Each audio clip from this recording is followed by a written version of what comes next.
Isa pong mapagpalaya at mapagpalang pagbati po sa ating lahat. Napag-aralan po natin noong nakaraang linggo ang panimula ng justification by faith. Natutunan po natin na ang salitang righteous and justified sa Ingles ay magkaparehong salita sa Griego na mayroon ding kaparehong kahulugan. Natutunan din po natin sa thesis ni Pablo na bagamat ang gospel o ang mabuting balita ay para sa lahat, ang kaligtasan naman po ay para lang sa lahat ng sumasampalataya kay Kristong Jesus. None is righteous apart from Christ. Romans chapter 1 verses 18 to chapter 3 verse 20.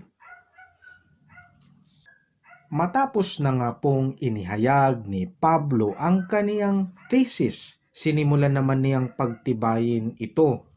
Sa Kapitulo 1, talatang 18 o chapter 1 verse 18 hanggang Kapitulo 3 hanggang 20 o chapter 3 verse 20, pinatutunayan nga ni Pablo na liban kay Kristo walang sinuman ang matuwid.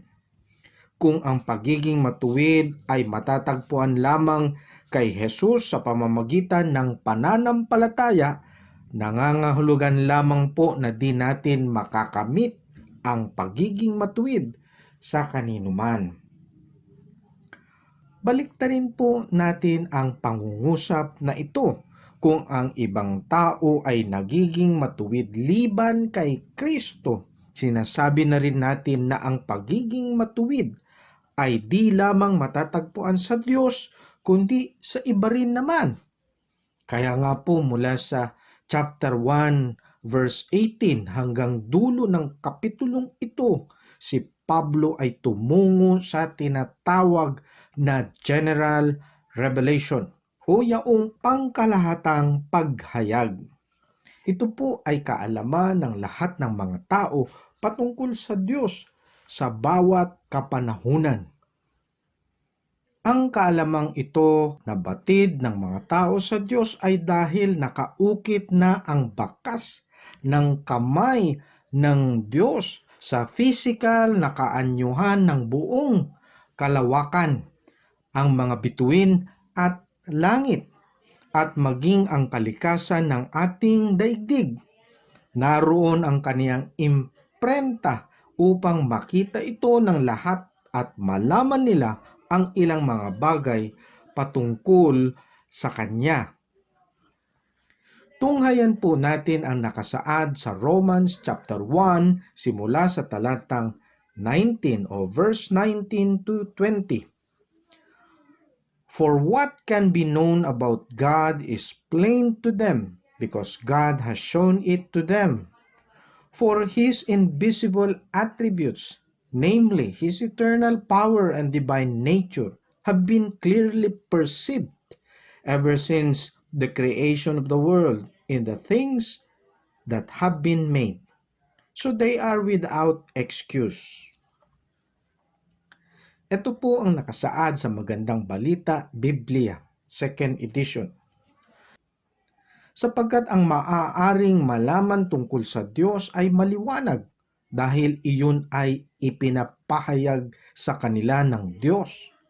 Mula pa nang likhain ng Diyos ang sanlibutan, ang kanyang likas na hindi nakikita, ang kanyang kapangyarihang walang hanggan, at ang kanyang pagkadiyos ay maliwanag na inihahayag ng kanyang mga ginawa. Kahit wala na silang maidadahilan pa. Bawat isang tao na nabubuhay o nabuhay saan mang bahagi ng ating mundo siya ay naninirahan, ay tiyak na mayroong tatlong mga bagay na nalalaman patungkol sa Diyos. Una po dito, na siya na may likha ng sangkalawakan ay makapangyarihan sa lahat. Ang ikalawa po nito na bilang may likha siya ay Diyos, kung saan siya ay nakabukod sa kaniyang mga nilikha. At ang ikatlo po nito, siya nga ay nariyan na umiiral. Sa makatuwid, wala po talagang atheist o yaong mga tao na di naniniwala sa Diyos. Sa madaling salita po, batid nilang may isang makapangyarihan sa lahat, ngunit ayaw lamang nila itong tanggapin o paniwalaan bilang isang Diyos. Wala pong totoong pantheist o yaong mga taong sumasamba sa sangkalawakan bilang Diyos. Wala pong mga totoong mga animist o yaong mga taong naniniwala na ang lahat ng mga bagay ay mayroong mga angking espiritu. Datapwat batid ng mga tao ang patungkol sa Diyos, ang naging argumento ni Pablo po ay ang tao'y hindi sadyang tumugon sa mga naaayon sa Diyos. Kung kaya't ang bawat isang tao rin ay walang maidahilan, sapagkat imbis na sila'y tumugon ayon sa kanilang nalalaman patungkol sa Diyos at ng kaniyang mga nilalang, pero ito po ay ang kabaliktaran. Hindi po nila kinilala ang Diyos. Kaya po ang naging tugon naman ng Diyos sa ating mga pagkakasala ay dalawang bahagi. Ang una po, siya ay tumugon sa pagkapuot dahil kinasusuklaman niya ang anumang bahid ng ating mga karumihan sa kaniyang kabanalan. Ang magandang ilustrasyon po nito kung papaanong ang isang ina ay masipag at buong tiyagang naglilinis sa kaniyang tahanan ay walang habas namang nagkakalat at dinudumihan ito ng kaniyang mga anak. Ano po sa palagay ninyo ang mararamdaman ni inay? Romans chapter 1 verse 18.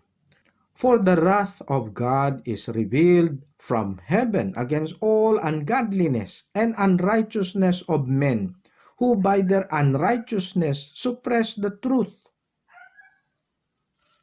Sa Magandang Balita Biblia 2nd edition po, nahahayag mula sa langit ang puot ng Diyos laban sa lahat ng kalapastangan at kasamaan ng mga taong dahil mismo sa kanilang kasamaan ay hinahadlangan ang katotohanan.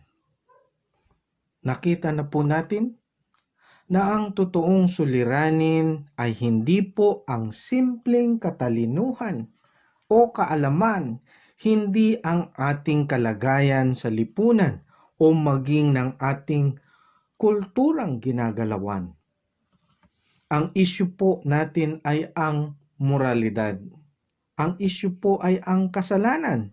At ito po ay dahil sa ating mga kalapastangan at kasamaan na pinigilan din nating malaman ang buong katotohanan patungkol sa Diyos.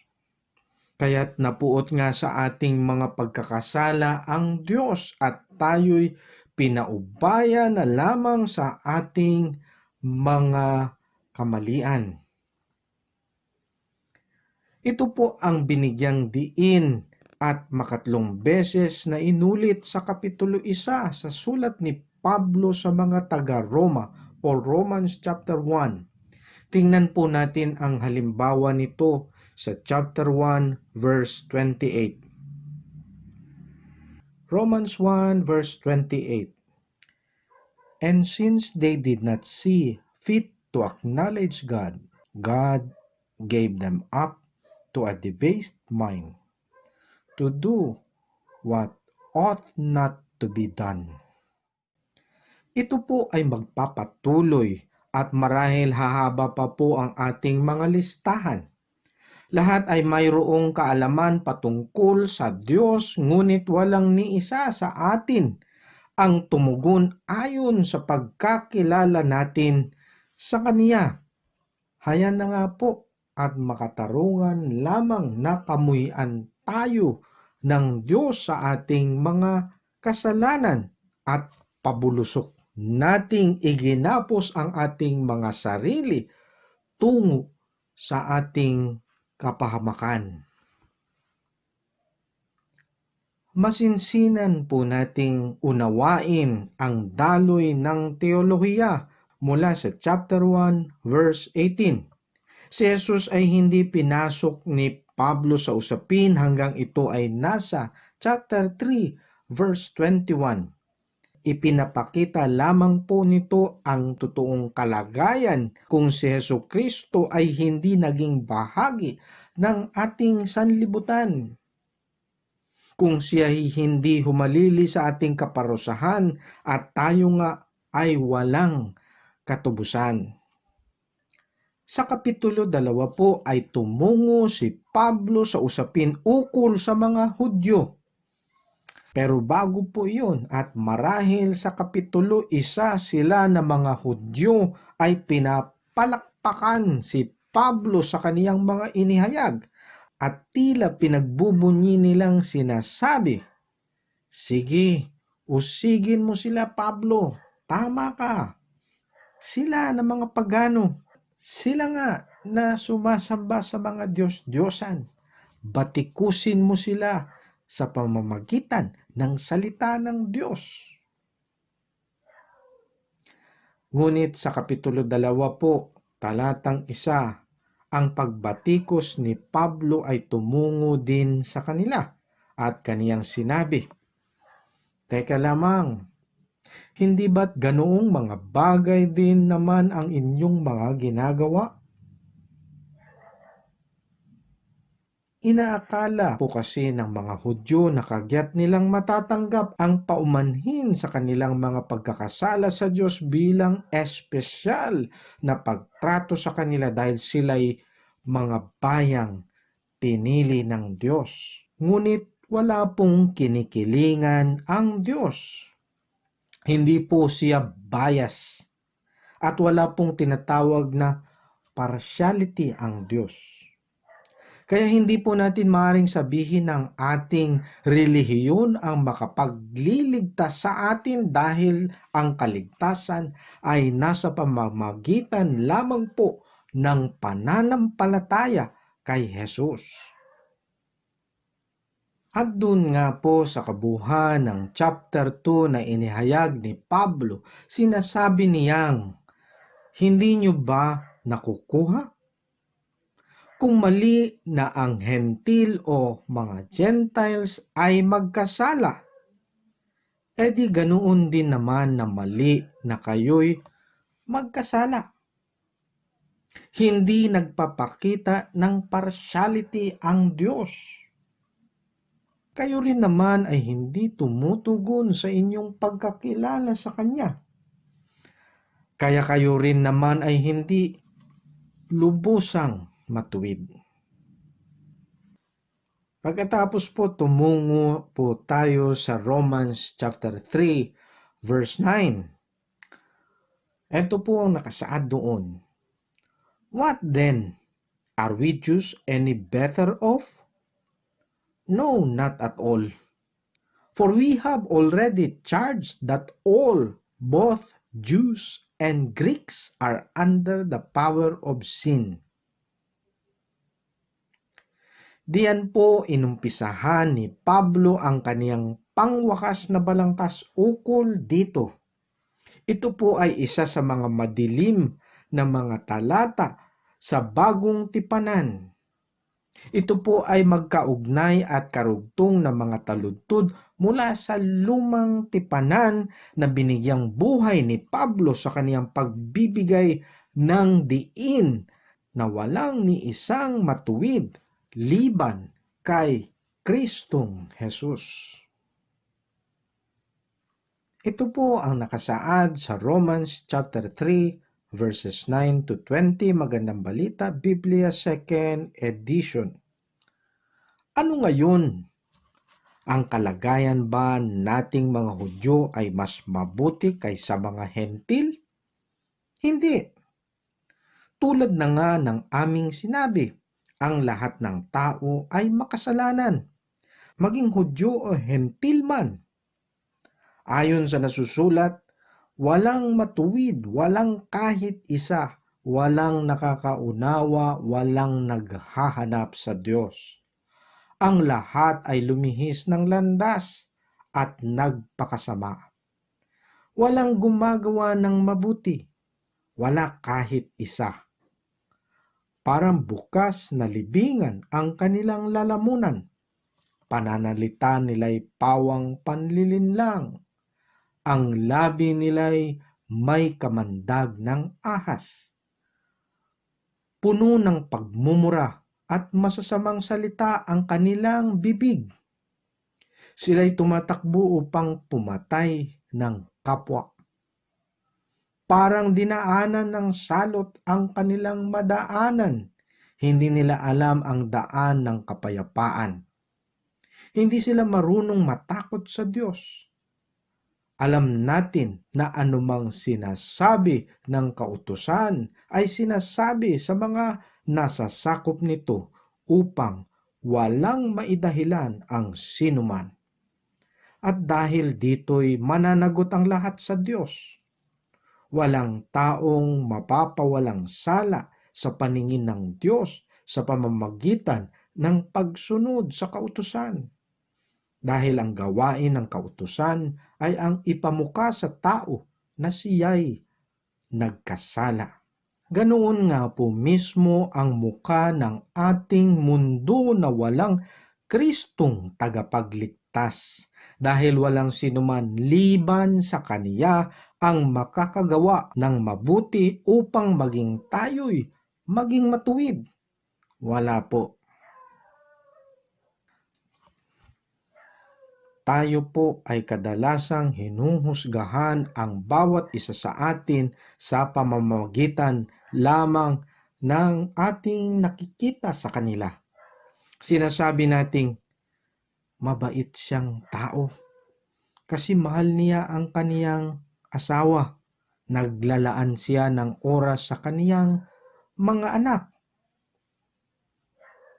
Maaari nga pong ito ay totoo. Ngunit ganyan din nga po ba tayo nakikita sa mga mata ng Diyos?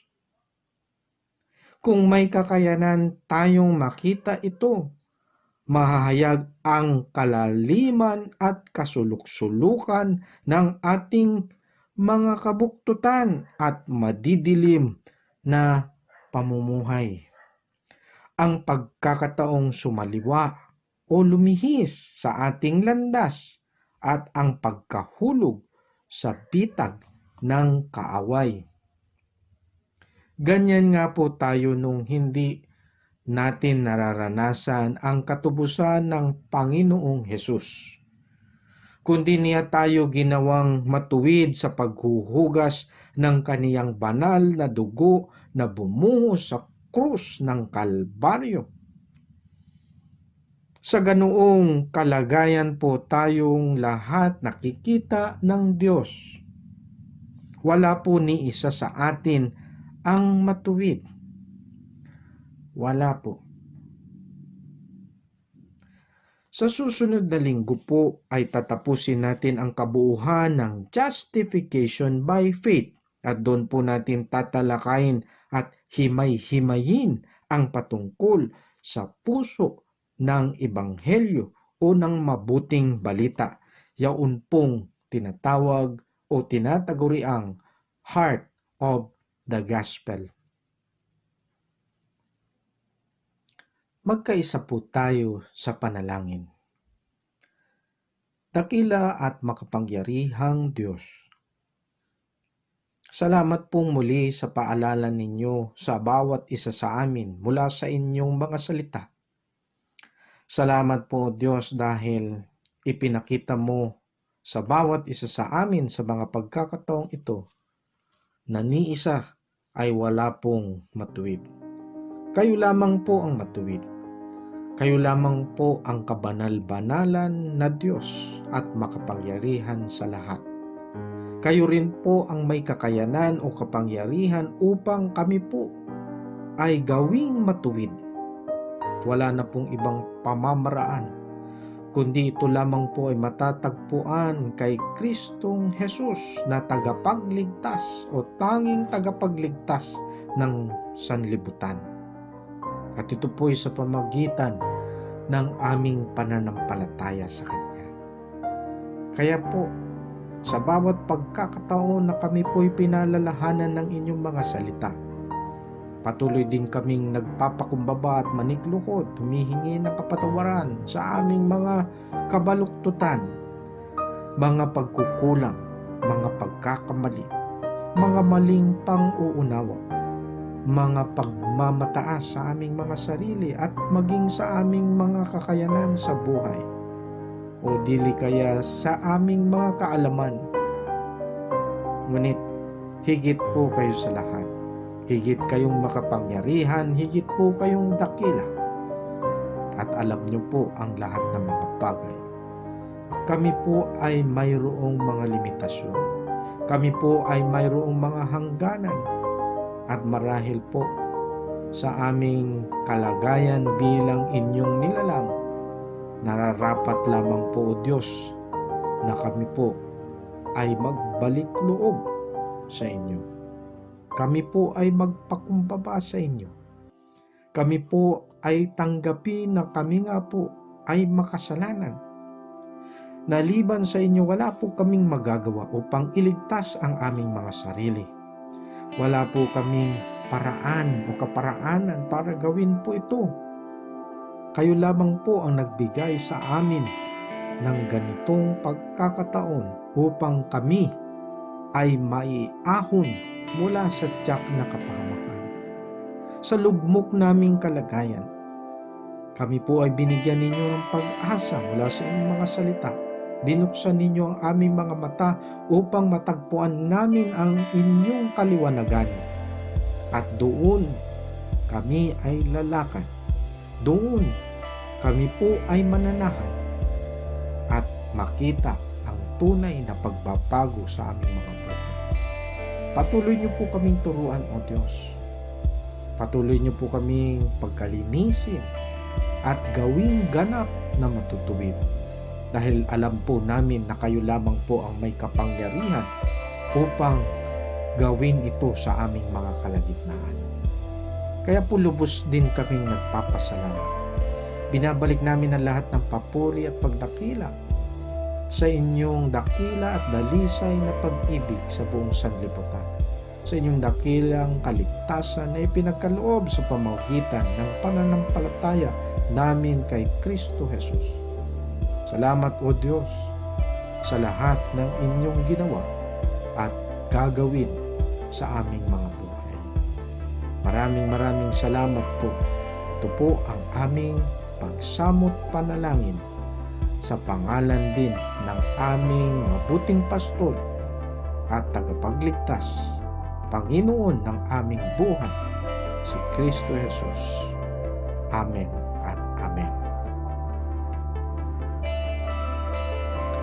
Hanggang sa muli po, naway sumainyo ang biyaya at patnubay ng ating dakilang Diyos sa pamamagitan ng pagpuspos ng banal na Espiritu upang may sakatuparan natin ang lahat ng kaniyang mga tagubilin at manatili tayong matapat sa ating pananampalataya habang buong kagalakang inaantabayanan ang pagdating na muli ng ating Panginoong Jesus.